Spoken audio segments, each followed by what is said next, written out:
Que bom podermos adorar o Senhor. Que bom podermos entoar louvores ao nome do Senhor. Reunidos aqui, presentes, diante daquele que é tudo para nós. Morreu no nosso lugar, para que nós pudéssemos então ser achegados a Ele. Que o Senhor possa também abençoar cada família que não podendo estar aqui, possa estar utilizando o recurso da transmissão para dirigir o culto em seus lares, que Deus possa abençoá-los em suas casas, que a palavra do Senhor possa fazer sentido em nossos corações.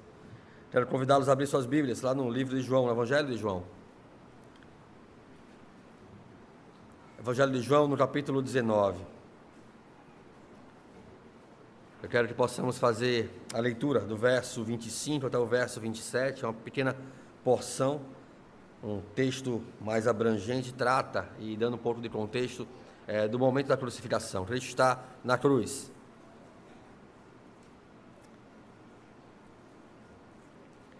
Então, no verso 25 até o fim do verso 27, João capítulo 19, verso 25 ao 27, diz assim a palavra do Senhor.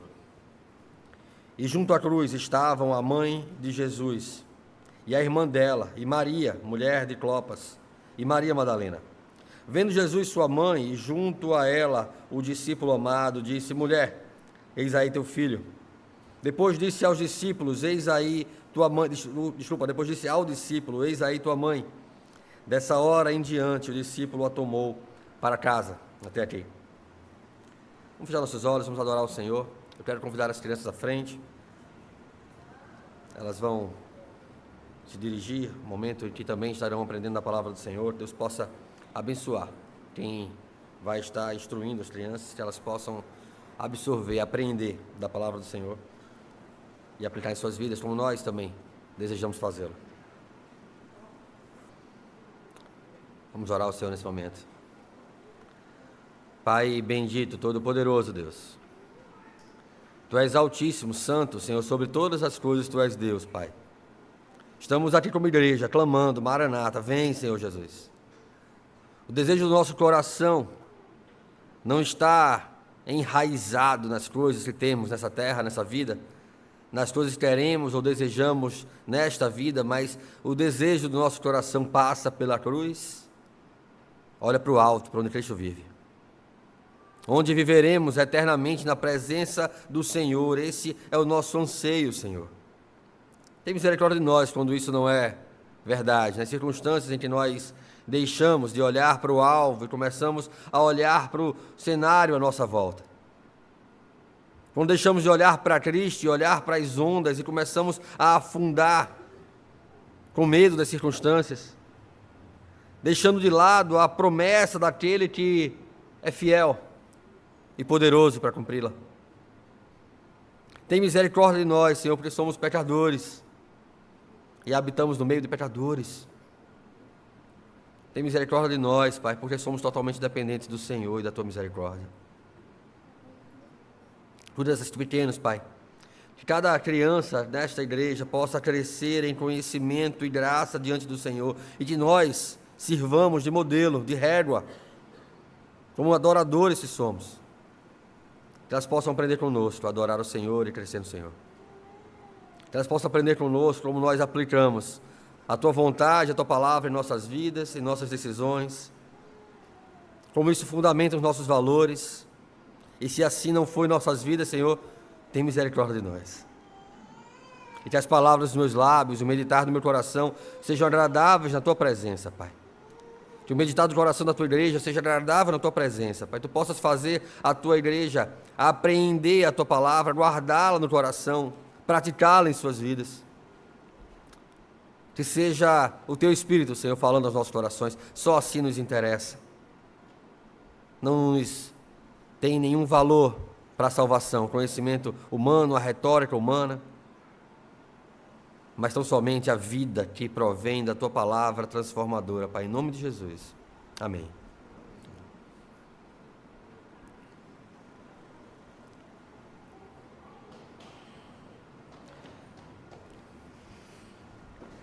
Meus queridos, a confiança no cuidado de Deus é aquilo que muitas vezes separa o crente dos incrédulos, o modo como nós nos relacionamos com as promessas de Deus diante de circunstâncias às vezes difíceis em nossas vidas, diante de providências amargas em nossas vidas, nos define como cristãos.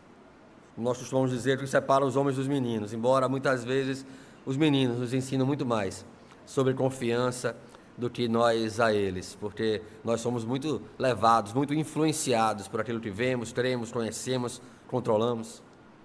As crianças nos ensinam muito sobre confiança. Quando o filho pega na mão do pai, quando está com medo, acreditando que o pai pode protegê-lo de qualquer coisa, ele nos ensina sobre confiança. E nós crescemos aprendendo, ou crescemos refletindo esse nível de confiança à medida que conhecemos o Pai, no qual nós seguramos firme nas suas mãos. Então isso molda o nosso coração, isso molda como nós refletimos isso em nossa vida prática. Como nós manifestamos essa confiança quando Deus, então, é manifesto em nossas vidas como a coisa mais importante em nossas vidas. E todo o resto se torna menor.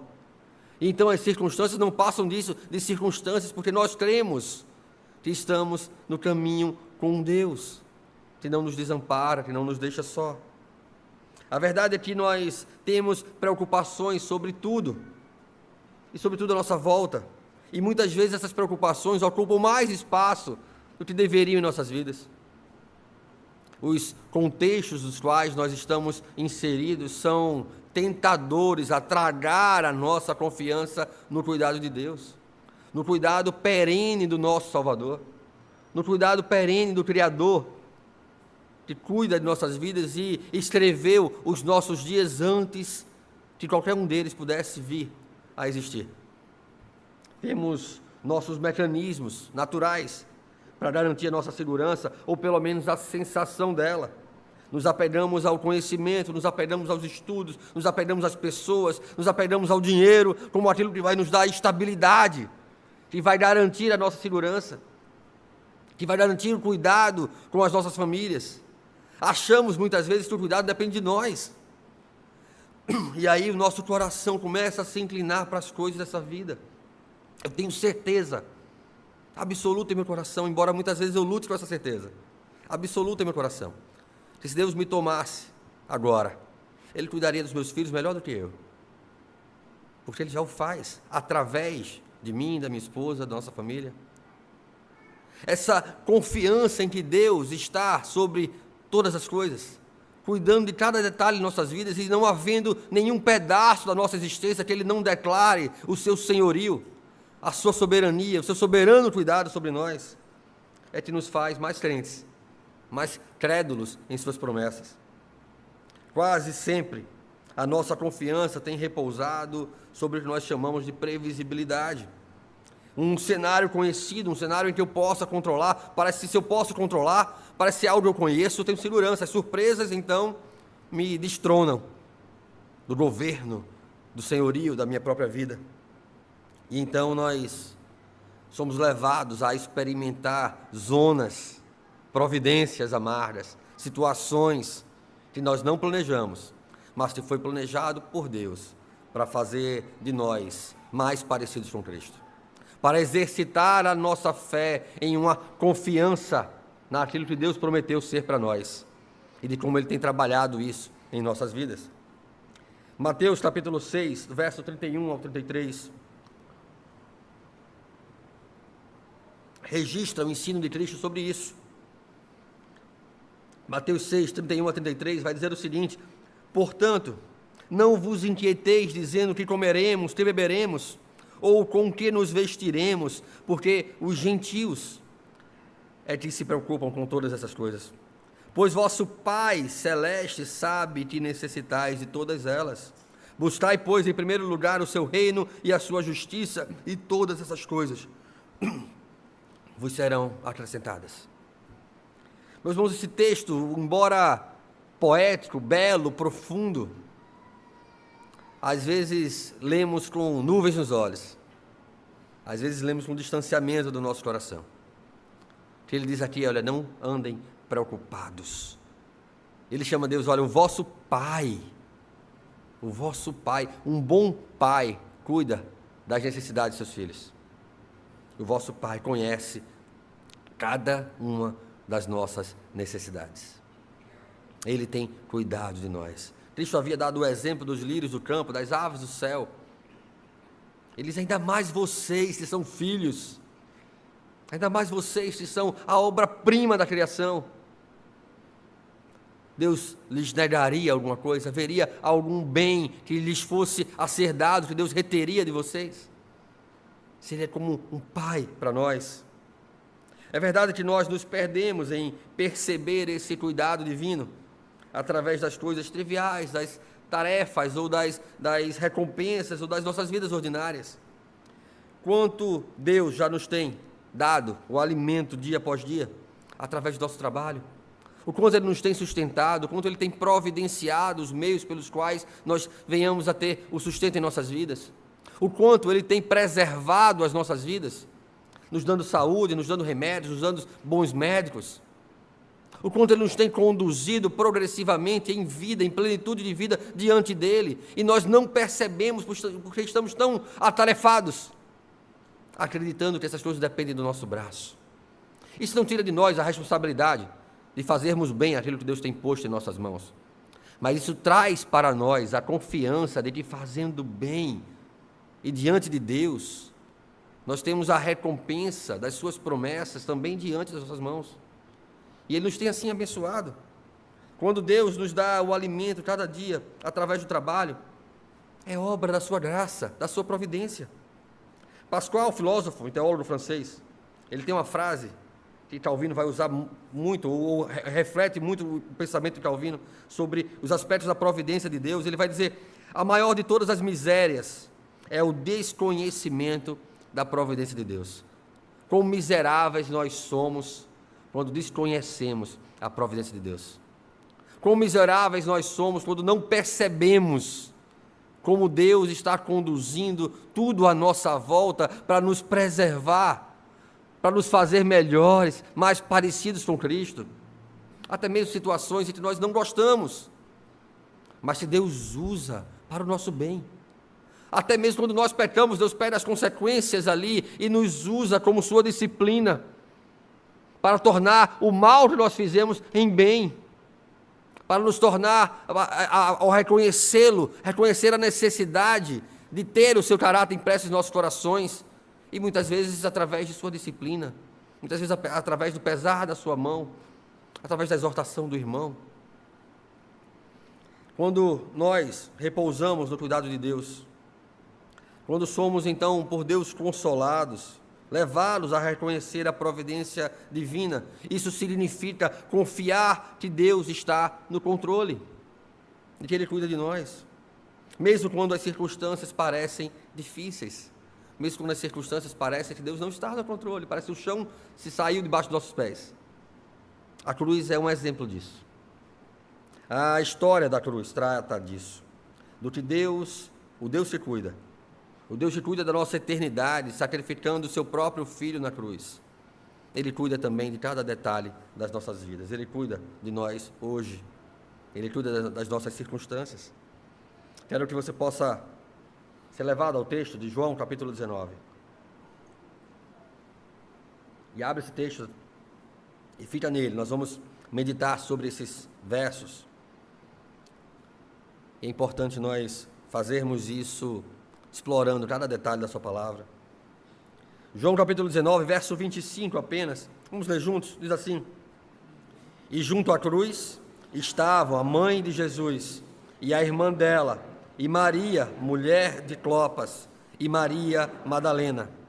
E junto à cruz, guarda essa informação, 4 mulheres contemplavam e se compungiam diante daquele cenário, daquele espetáculo da cruz de Cristo Jesus. Alguns comentaristas trazem como 3 mulheres, se referindo ali a não mencionada, como sendo a Maria mencionada, mas em 3, 4, isso não vai mudar a maneira como nós queremos expor a verdade, que elas estavam ali junto à cruz. Mas 3 delas são então nomeadas aqui: Maria, mãe de Jesus, outra Maria, mulher de Clopas, e uma terceira Maria, chamada aqui de Madalena. Apenas a irmã de Maria, mãe de Jesus, parece não ser nomeada, embora seja mencionada. Então, é mais natural que creiamos que havia 4 mulheres ali, então, junto à cruz. Versos 26 e 27, vamos ler juntos novamente. Vendo Jesus, sua mãe, e junto a ela o discípulo amado, disse: Mulher, eis aí teu filho. Depois disse ao discípulo: Eis aí tua mãe. Dessa hora em diante, o discípulo a tomou para casa. Outra tradução traz esse vendo como fitando Maria, sua mãe, olhando diretamente para ela. E a gente sabe, em meio à multidão, quando alguém de longe olha diretamente para nós. Eu olho para os meninos, às vezes, aqui no púlpito, e eu sei que eles sabem que eu estou olhando para eles. Eu vejo o sorriso, eu vejo o papai, o está ali. Cristo olhou diretamente para Maria e teceu palavras: olha, Maria, eis aí, mulher, eis aí o teu filho. A tradução para mulher, ela não é uma tradução literal, mas é a palavra mais próxima que podemos trazer aqui. Mas ela é sim uma palavra respeitosa. Não pensemos que Cristo está tratando com desrespeito, Maria. Mulher, eis aí o teu filho. Depois disse ao discípulo: eis aí a tua mãe. João escreve então que Jesus teria olhado diretamente para Maria, visto ele, então João, o discípulo amado, como ele traz aqui, ao lado dela. Então ele a entrega aos seus cuidados. É provável que seus irmãos ainda não tenham abraçado a fé até aqui, e por isso não os vemos ali naquele contexto. Mas Cristo fortalece então a ideia de uma igreja espiritual, não natural, de laços espirituais, como sendo algo muito superior a laços naturais. Aquilo que Cristo faz por nós, nos unindo como igreja, sendo muito maior do que aquilo que a carne faz, tecendo qualquer unidade à parte de Cristo sobre nossas vidas. Mateus capítulo 12 já havia tratado disso, quando falava ainda Jesus ao povo, e este sua mãe e seus irmãos estavam do lado de fora, procurando falar-lhe, e alguém lhe disse: tua mãe e teus irmãos estão lá fora, querendo falar-te.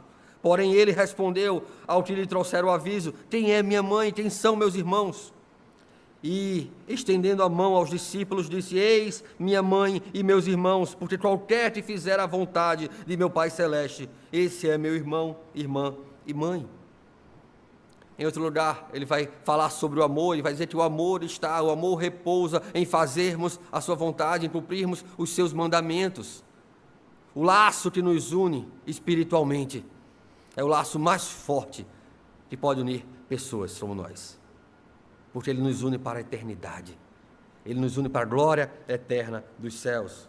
Havia um claro contraste ali naquele contexto. A barbárie de soldados crucificando homens à morte, e em meio àqueles soldados havia então aquele pequeno grupo, 4 mulheres, um discípulo no meio deles, perante Cristo, perante a cruz de Cristo. As palavras de Jesus dirigidas a Maria, sua mãe, depois a João, são expressões talvez tiradas de formas legais de adoção. Estava se estabelecendo ali que o cuidado para com Maria estava agora sobre a responsabilidade de João. Ele confia a João, seu discípulo, que ele chama de discípulo amado aqui, que João escreve como discípulo amado. Ele confia a João a responsabilidade de cuidar de Maria a partir de agora. Mesmo pendurado em uma cruz romana, mesmo prestes a entregar a sua vida, Jesus mostra a sua afeição, seu cuidado para com as questões circunstanciais de Maria.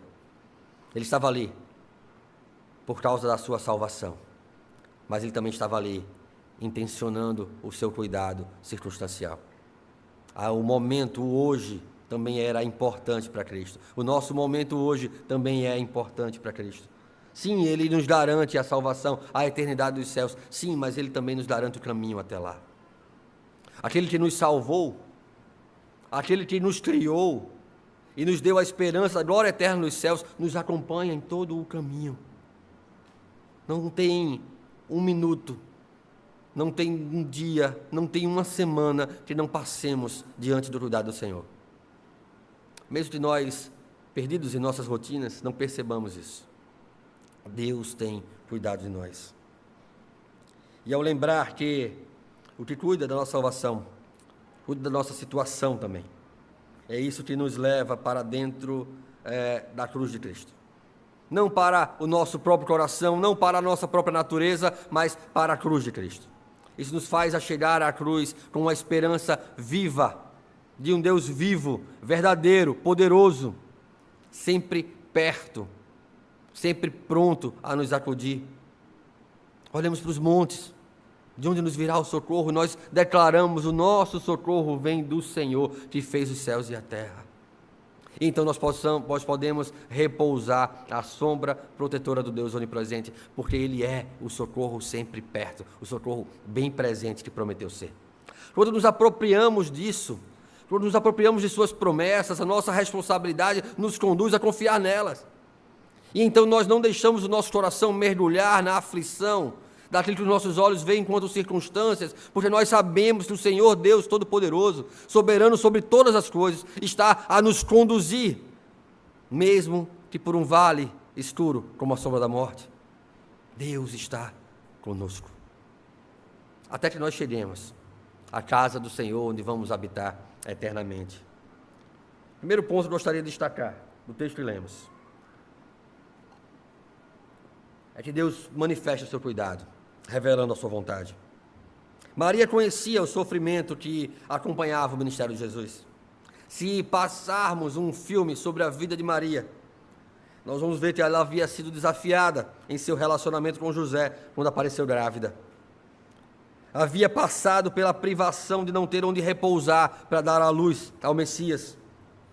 Teve que fugir para o Egito com um bebê, por causa da perseguição de morte que Herodes então havia travado para perseguir, para matar o Cristo. Havia passado um susto de talvez não ter cumprido a sua missão, quando pensou ter perdido a criança em Jerusalém, quando ainda era um adolescente. Com 12 anos de idade, agora ela contemplava a dor de Cristo na cruz. Maria sabia o que era sofrer na missão. Estava ali, aos pés da cruz de Cristo. Suas palavras iniciais, se nos lembrarmos do seu chamado, quando o anjo então parece trazer para ela aquela notícia, as suas palavras iniciais fundamentam, sustentam toda a sua história. Lucas capítulo 1, verso 38. Abre teu texto, abre tua Bíblia, o texto.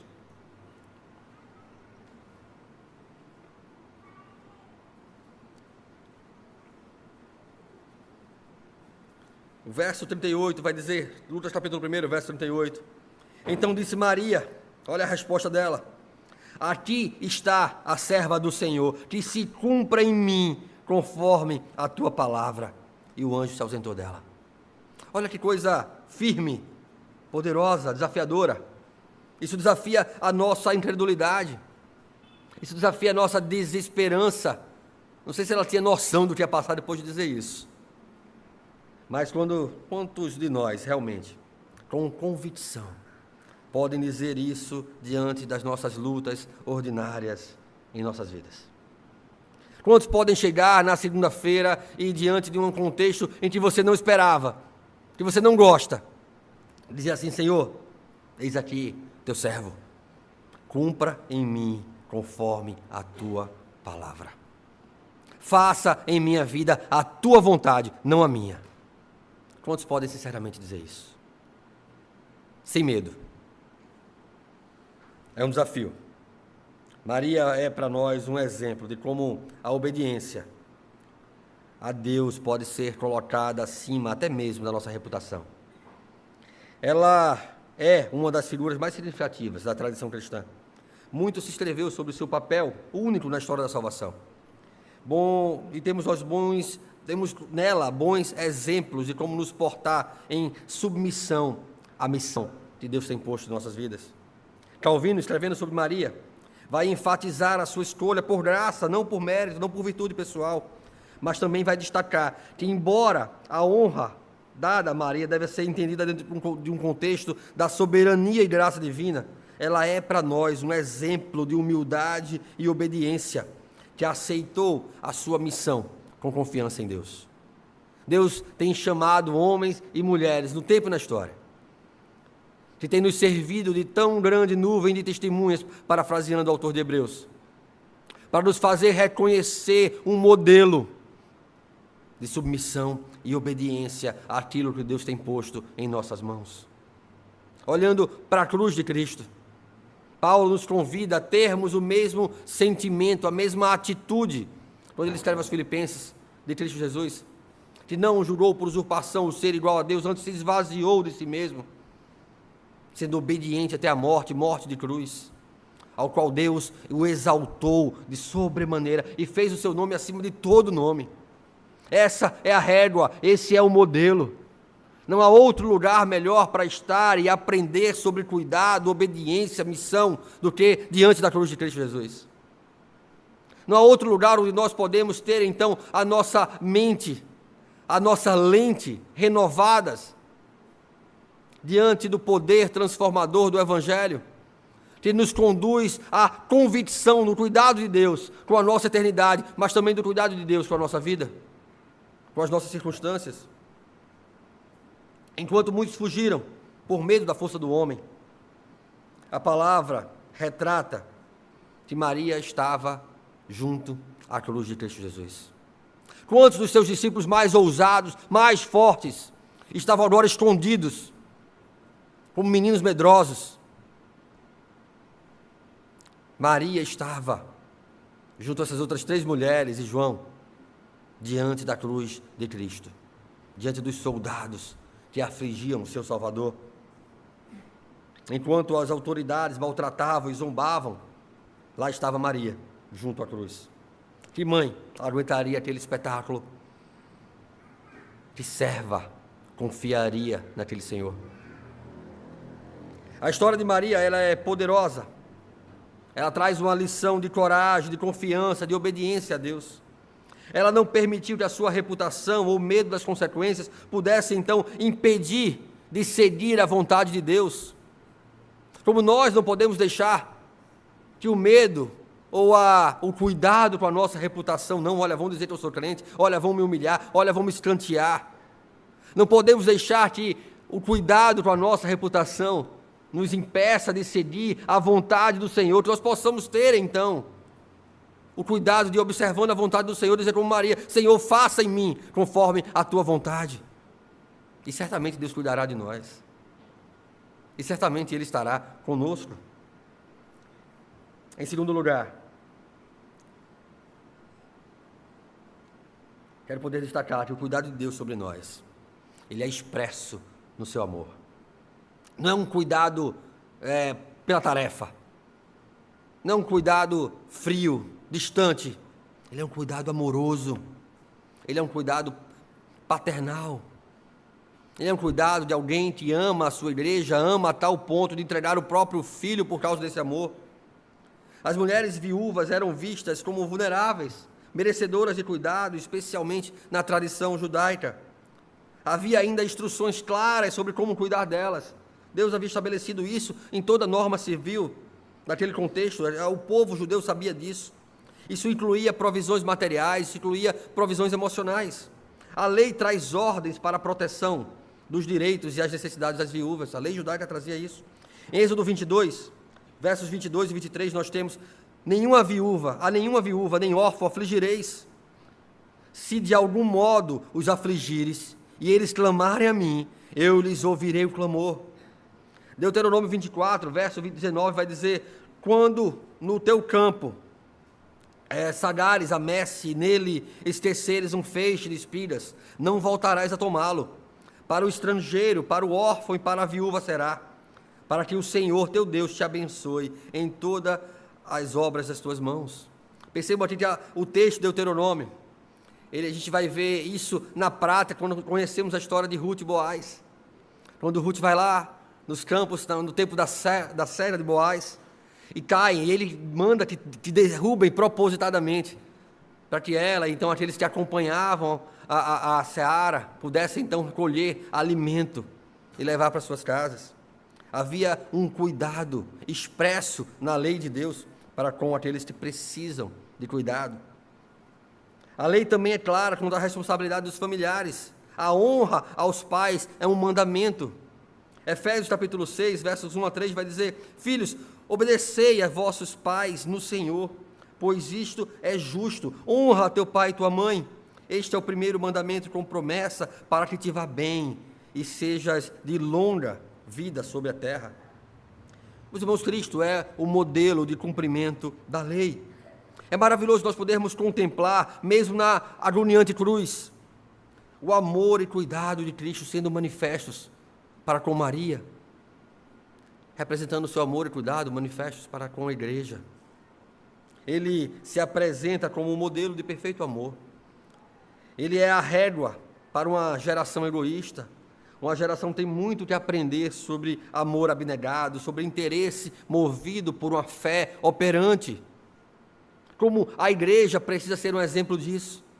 Como nós precisamos ser um exemplo disso, moldados por isso. Te desafia os nossos corações egoístas, te desafia os nossos corações tão atarefados, te desafia os nossos corações tão perturbados por nossas próprias preocupações e nos impedem de ver o cuidado, a necessidade de cuidado uns para com os outros. Como isso nos constrange, como isso nos humilha, o quanto nós temos de fato nos envolvidos em cuidar uns dos outros. Nós departamentalizamos isso, né? A diaconia é responsável por isso, eu não preciso me envolver, a gente já tem os diáconos para fazer isso. Deus tem misericórdia de nós. Como nós precisamos aprender do modelo que é Cristo, como nós precisamos absorver a nossa missão enquanto igreja, a razão de estarmos aqui, como nós precisamos aprender sobre uma fé operante, como nós precisamos aprender sobre uma crença que nos move a ser diferente de todos os demais povos, movidos pelo amor, movidos pelo cuidado, movidos por sermos amados por Deus. A palavra de Jesus dirigida a Maria e depois a João trazem então princípios importantes para uma tradição fundamentada na lei divina, a lei que não caduca, a lei que não tem prazo de validade, uma mensagem que é para a nossa eternidade, a obediência de João para com Jesus em sua missão por ele, designada então por Jesus. Envolve mais do que o amor de filho, implica em interesse, implica em proteção, implica em respeito, implica em honra. Não é um cuidado, não, eu vou cuidar, eu vou mandar uma mesada para Maria ali, para ela não passar necessidade, não. É estar junto, é em honrá-la, é em assumi-la, é em cuidar dela. Nós temos a missão, a responsabilidade de cuidarmos uns dos outros, de cuidarmos das coisas do Senhor, de cuidarmos daquilo que o Senhor tem posto em nossas mãos, com o devido respeito, honra e dedicação, com compromisso, porque Ele tem cuidado de nós. Ele é a régua, Ele é o modelo. Versos 26 e 27, eu queria repetir com vocês. Vendo Jesus, sua mãe, e junto dela o discípulo amado, disse: mulher, eis aí o seu filho. Depois disse ao discípulo: eis aí sua mãe. Diz o texto, dessa hora em diante, o discípulo a tomou para casa. Ele a levou aos seus cuidados, ele trouxe para perto dele. A resposta ao pedido de Jesus é imediata. Desta hora em diante, a partir desse momento, é comigo. Eu assumo. Eis-me aqui, Senhor. João havia falhado em vigiar no Getsemane. Ele havia dormido. Ele havia fugido quando ocorreu a prisão de Jesus. Mas agora ele estava junto à cruz. Ele estava resolvido a não falhar mais. Ele estava resolvido a ouvir a palavra de Deus e seguir conforme Deus havia então designado a ele a responsabilidade. Assim como nós, falhos, inconstantes. Assim como nós, muitas vezes, vivendo nossos picos e vales espirituais, quando chamados por Deus ao compromisso, devemos estar resolvidos em nossos corações a honrar o chamado e servir, a nos comprometer com esse Deus maravilhoso, a nos comprometer com esse Deus que cuidará de nós e abençoará a nossa fidelidade. Devemos estar resolvidos em nosso coração, dizer como Maria: aconteça comigo conforme a tua palavra. Que eu possa viver olhando para a tua palavra, iluminado pela tua palavra, conduzido pela tua palavra. Que essa seja a minha direção, que essa seja a minha responsabilidade, que esse seja o meu cuidado. E então, em terceiro lugar, o cuidado de Deus, ele é manifesto na cruz. Nós podemos nos achegar junto à cruz e aprender dele. Quanto mais nós contemplamos a altura, a largura e a profundidade do gracioso e soberano amor de Deus para conosco, Quanto mais nós vemos e conhecemos o que Cristo fez na história por nós, mais somos transformados e seremos por sua graça. Ele vai moldando o nosso coração, de glória em glória, até nos fazer parecidos com Ele, até nos fazer confiar como Ele confia. Certo, sendo Deus, de que o seu Pai é amoroso, Ele sabe das nossas necessidades. Os gentios é que se preocupam com essas coisas. Os gentios é que se preocupam com o que não conhecem, porque não têm a esperança, não têm a que se agarrar, não têm a consciência de que Deus é um Pai amoroso sobre nós. Devemos contemplar então esse cuidado, as maravilhas das obras das mãos do Senhor, realizadas para nos salvar. Se alcançarmos essa profundidade, igreja, se alcançarmos essa profundidade, a profundidade desse conhecimento, dessa certeza, dessa fé, que não é um salto no escuro, não é um salto no escuro, porque a fé é sobre coisas que nós não vemos, mas conhecemos, ouvimos e cremos. Se alcançarmos o conhecimento e a capacidade de experimentar esta fé, nós vamos viver a rica plenitude da nossa salvação. Maior será o nosso amor para com Ele. Maior será o nosso contentamento, o nosso coração será alargado diante da providência do Senhor, da consciência da providência do Senhor, e nós não seremos como os miseráveis, que não reconhecem a providência do Senhor. Nós seremos aquele que quanto mais vivemos, mais glorificamos, porque mais podemos ver e enxergar o cuidado do Senhor sobre cada circunstância de nossas vidas. Deus tudo é nossa salvação. Se a presença de Deus no Éden foi transformada numa coisa medonha por causa do pecado, o horror do Calvário não repeliu os servos fiéis. Esse é um contraste muito interessante.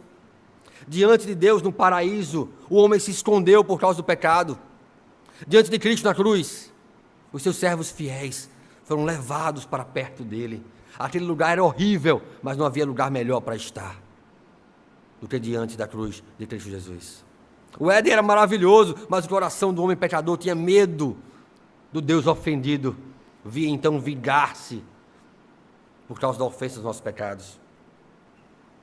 O Calvário, em seu horror, não repeliu os servos fiéis. Ali parecia ser o lugar para estar, junto à cruz de Cristo. Ali João recebe a sua abençoada comissão, cuidar da mãe do seu Senhor. Então Deus revela o seu cuidado também para com as nossas circunstâncias.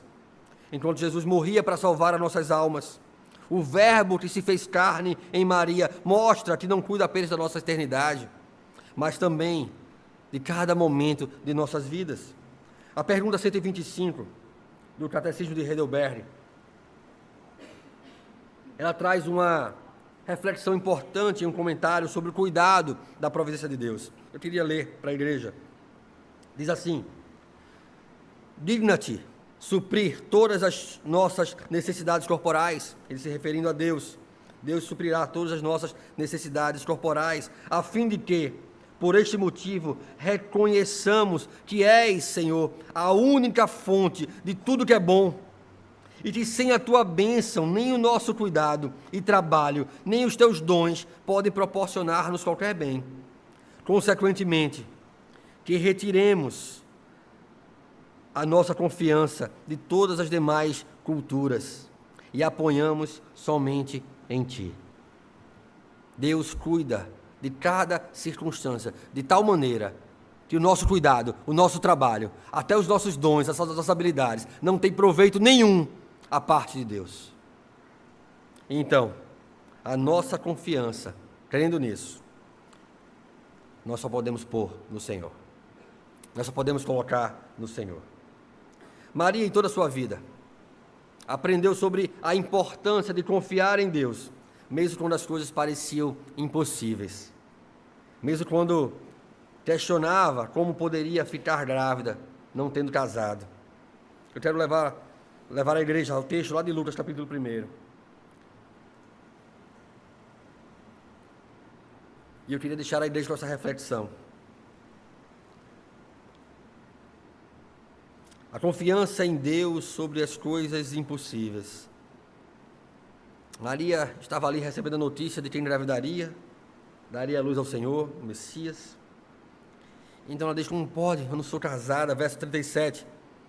O anjo Gabriel lhe disse: porque para Deus nada é impossível. Nós podemos ler o verso 37 juntos? Porque para Deus não haverá impossíveis em todas as suas promessas. Deus cuida de nós. Deus cuida das nossas circunstâncias, como já tratou da nossa eternidade. Essa mensagem continua sendo uma fonte de inspiração para nós hoje. Uma exortação para, assim como João abraçou a sua missão com prontidão, nós possamos seguir o modelo. Nós possamos ser encorajados pela palavra de Deus a andarmos junto à cruz de Cristo Jesus, de onde vem a nossa vitória, certos de que para Deus nada é impossível. Que Deus tenha misericórdia de nós, que Ele possa aplicar aos nossos corações a sua palavra.